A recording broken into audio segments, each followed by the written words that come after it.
this is part 2 of going through my autistic experiences as a teenager. If you haven't watched part 1 yet, I'll insert it right here. If you've already watched that part and you're here to see more, thank you so much for supporting my channel. If you haven't seen me here before, my name's Jess, I'm that AuDHD mum, and I'm here to help you understand your neurodivergent brain. Let's get into the video. So my paper round became a lifeline, not because I loved delivering papers, but because it gave me an excuse to stop at my nan's house every single day. I knew that she would open the door, welcome me in, give me as many biscuits as I wanted with my cup of tea, and she would never shame me for that. I always knew and felt strongly that my nan's love would never falter. That tiny ritual of going to my nan's house became somewhat of an anchor. The world outside felt quite hostile and unpredictable, but my nan's house always smelled the same, the biscuits always tasted the same, and consistency was safety. We just had this amazing relationship that I don't think has ever been replicated anywhere else in my life. Around the same time of starting my paper round, I started hiding sweets and chocolates in my room. Not because I was greedy, but because food felt like a reliable sensory comfort.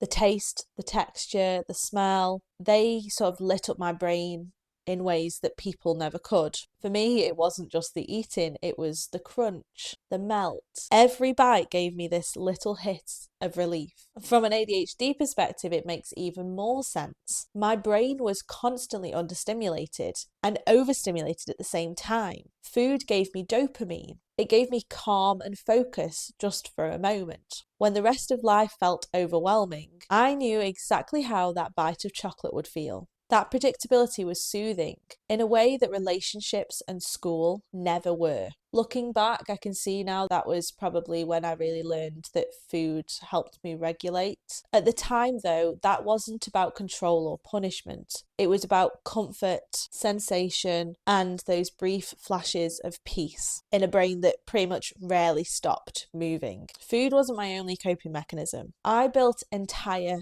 fantasy worlds in my head. I sometimes pretended that I was a spy, powerful and prepared, slipping through the school corridors like missions. It might have looked like immaturity if I'd spoken to anyone about it on the outside, but it was survival. Those stories gave me a place where I wasn't the weird kid. It was an escape to something where in that reality I was the strong teenager in control and safe.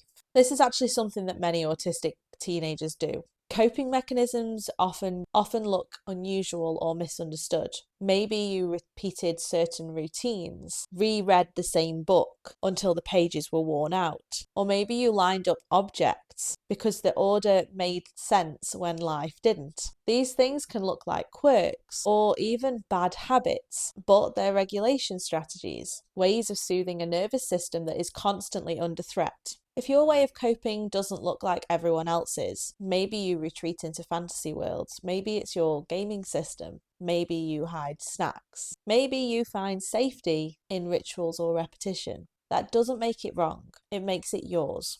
It's your brain trying to survive an environment that wasn't built for it, and that is nothing to be ashamed of.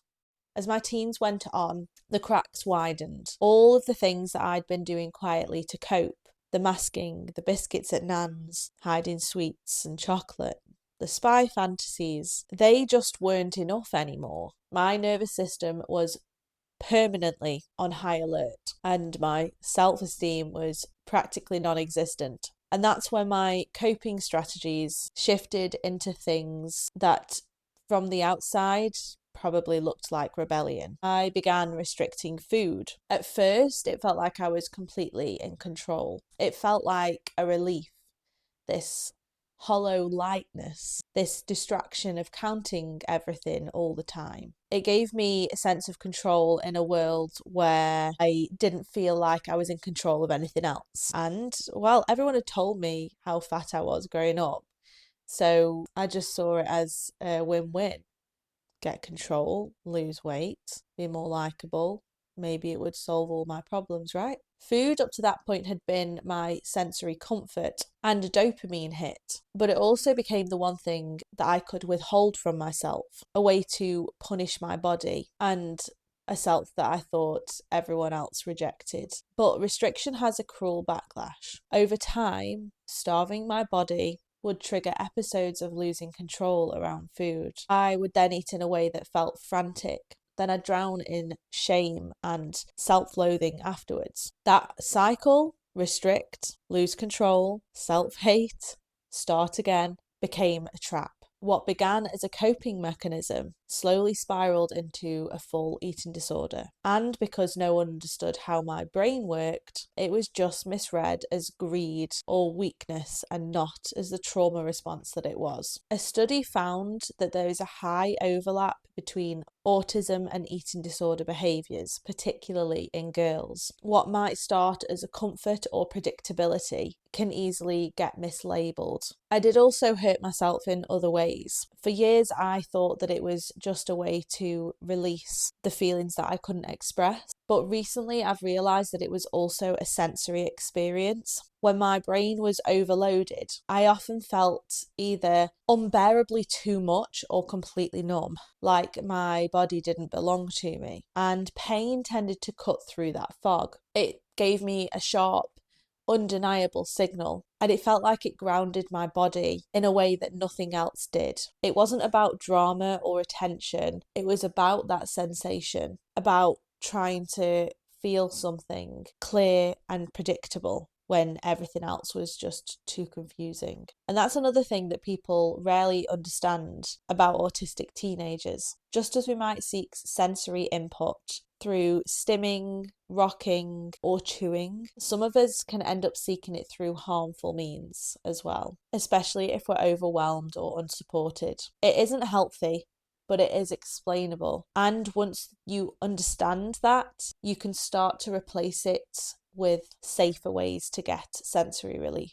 And then came substances, not in a glamorous, rebellious way, more in a maybe this will help me breathe for 5 minutes way. Smoking and experimenting with legal highs at the time. That looked like teenage misbehaviour, but in reality it was self-medication. I didn't have the language for sensory overload. I didn't understand executive dysfunction, rejection sensitive dysphoria, or burnout. What I had were cigarettes, calorie restriction, self-injury, and moments of disassociation. And again, the research is clear. These are not isolated quirks. They are systemic risks for autistic teens. There was a study in 2017 that found an over-representation of autistic symptoms in anorexic patients. And then later work showed that restrictive eating and rigidity can start as early as adolescence. Another review of studies in 2021 showed a substantially increased risk of self-injury in autistic people. And another study in 2019 reported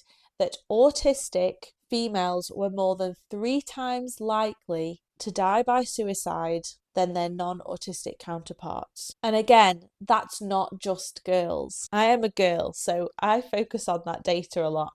However, autistic adolescents of all genders show elevated rates of anxiety, self-harm, and risky coping behaviours. I do share that carefully because it's really heavy, but it matters. When autistic teenagers develop these patterns, it's not because they're broken or bad or just going through a phase. It's because their nervous system is overwhelmed. Their environment is hostile or unaccommodating, and no one is showing them healthy ways to regulate. What looks like rebellion is often desperation, and what starts as a way to cope, whether that's restricting food, binging, hurting yourself, or self-medicating, can turn into a cycle that's incredibly hard to break without understanding and support. And people wonder why autistic adults are more at risk of addiction. If this is you or was you, you're not alone. You weren't weak.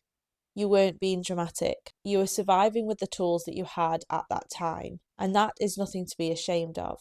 But let's bear in mind that if you're listening to this and you're there right now, this is your sign to start turning things around, because I promise you, I am living proof as a 30-year-old that it does get better, and self-understanding is the foundation of that. So when I look back, I don't wish my autism or ADHD away. Those are a part of who I am. What I wish is that the world around me had a better understanding. And I wish that the world understood me sooner so that I understood me sooner. I wish that I'd known sooner. I wish my school environment had felt safer.